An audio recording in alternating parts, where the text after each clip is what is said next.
Senhor, fazei-nos viver a cada instante no temor e no amor do vosso santo nome, porque nunca a vossa providência abandona aqueles que formais solidamente no vosso amor. Por nosso Senhor Jesus Cristo, vosso Filho, que é Deus, e convosco vive e reina na unidade do Espírito Santo por todos os séculos dos séculos. Amém. Iniciemos nossa reflexão e oração neste 12º domingo do tempo comum. Em nome do Pai, e do Filho, e do Espírito Santo. Amém. Eu creio, Senhor, que Tu estás presente nesse singelo momento de reflexão e oração. Eu sei que me ouves, me vês e falas comigo. Eu sei que queres estar comigo e me acompanhar. Aumente minha fé para que eu creia em Ti com mais firmeza. Eu confio em Ti, porque nunca falhas comigo. Eu Te amo, porque me amaste primeiro. Dá-me, Senhor, a Tua graça para ser fiel a Ti em todas as circunstâncias da minha vida e ser um apóstolo incansável do Teu reino. Amém.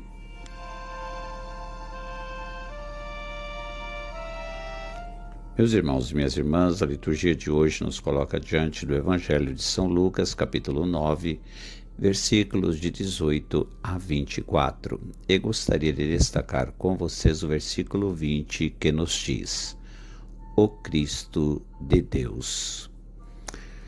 A liturgia deste 12º domingo do tempo comum convida-nos a mergulhar um pouco mais no mistério de Jesus.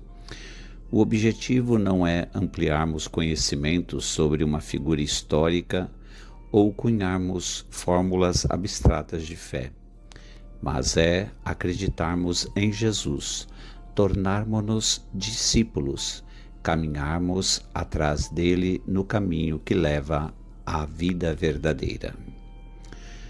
A narração de Lucas começa com uma referência à oração de Jesus. Lucas, com frequência, põe Jesus a rezar antes de acontecimentos decisivos. A oração é o lugar do reencontro de Jesus com o Pai. Depois de rezar, Jesus tem sempre uma mensagem importante, uma mensagem que vem do Pai, para comunicar aos discípulos. Devemos, portanto, encarar o diálogo que vai seguir-se como um momento importante da revelação de Jesus.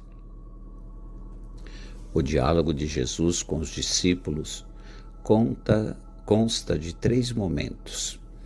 No primeiro, o diálogo centra-se na resposta à questão: quem é Jesus? No segundo, Jesus anuncia aos discípulos a sua paixão e morte em Jerusalém. No terceiro, Jesus define as condições que os discípulos devem assumir para o seguirem. Para início de conversa, Jesus lança aos discípulos uma dupla questão: o que é que as pessoas dizem dele e o que é que os próprios discípulos pensam dele? A opinião dos homens sobre Jesus reflete entendimentos e visões diversas. Os contemporâneos de Jesus veem-no em continuidade com o passado. É João Batista, Elias ou algum dos profetas. Eles não captam a condição única de Jesus, a sua novidade, a sua originalidade. Reconhecem apenas que Jesus é um homem convocado por Deus e enviado ao mundo com uma missão, como os profetas do Antigo Testamento, mas não vão além disso. Na perspectiva dos homens, Jesus é apenas alguém bom, justo, generoso, que escutou os apelos de Deus e que se esforçou por ser um sinal vivo de Deus, como tantos outros homens antes dele. É muito, mas não é o suficiente. Significa que os homens não entenderam a novidade de Jesus nem a profundidade do seu mistério. A opinião dos discípulos acerca de Jesus vai muito além da opinião comum. Eles acompanharam Jesus por toda a Galileia, conviveram com ele noite e dia, escutaram as suas palavras e testemunharam os seus gestos. É natural que tenham visto em Jesus uma dimensão que as outras pessoas ainda não captaram. Pedro, porta-voz do grupo dos discípulos, resume o sentir da comunidade do reino na expressão: És o Cristo de Deus. Dizer que Jesus é o Messias, o Cristo ou ungido de Deus, significa dizer que ele é esse libertador que Israel esperava, enviado por Deus para libertar o seu povo e para lhe oferecer a salvação definitiva. A resposta de Pedro estava correta. No entanto, a compreensão de Jesus como Messias podia prestar-se a graves equívocos, numa altura em que o título de Messias estava conotado com esperanças político-nacionalistas. Por isso, os discípulos recebem ordens para não falarem disso a ninguém.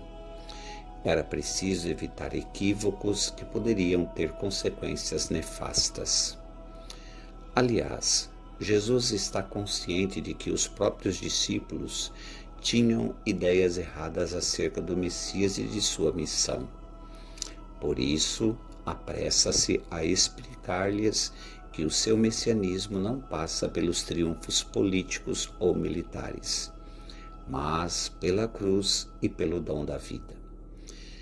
Depois dos confrontos que teve por toda a Galileia com os líderes religiosos judaicos, Jesus está bem consciente daquilo que o espera, se continuar a ser fiel ao projeto que o Pai lhe confiou. As lideranças recusam o reino de Deus e irão fazer de tudo para iluminar a proposta que Jesus traz. Por isso, para que tudo fique claro, fala aos discípulos do destino que o espera em Jerusalém. Mas deixa também claro que a sua entrega na cruz não é o ponto final da sua vida. Ele ressuscitará ao terceiro dia, porque a entrega da própria vida por amor é fonte de vida definitiva.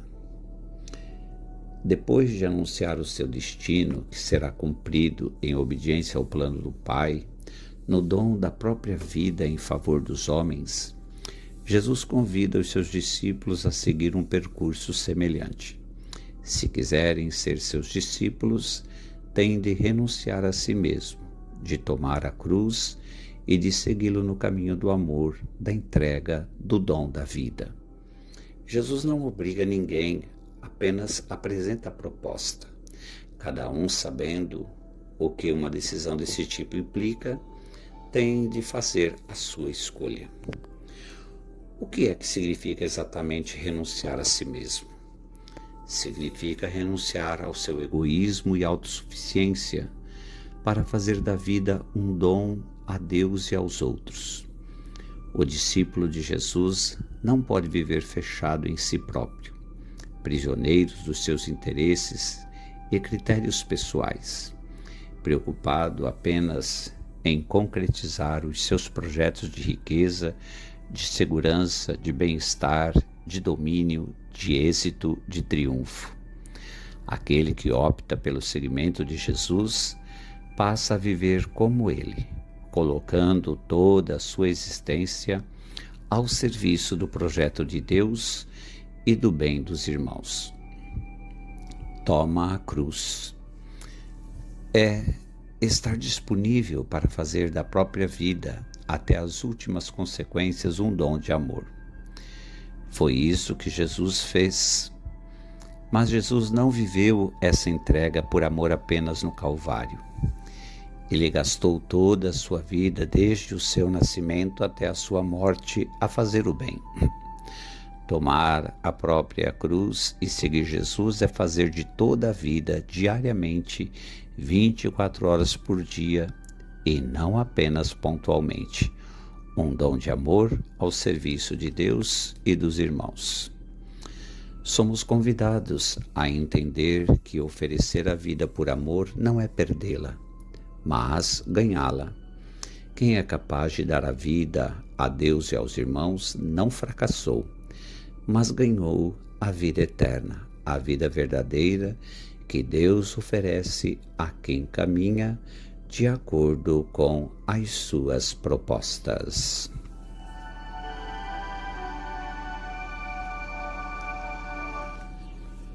Oremos juntos esta palavra.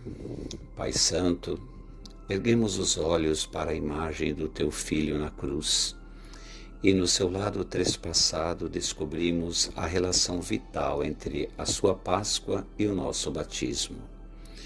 Nós te damos graças pela salvação que assim Ele nos concedeu.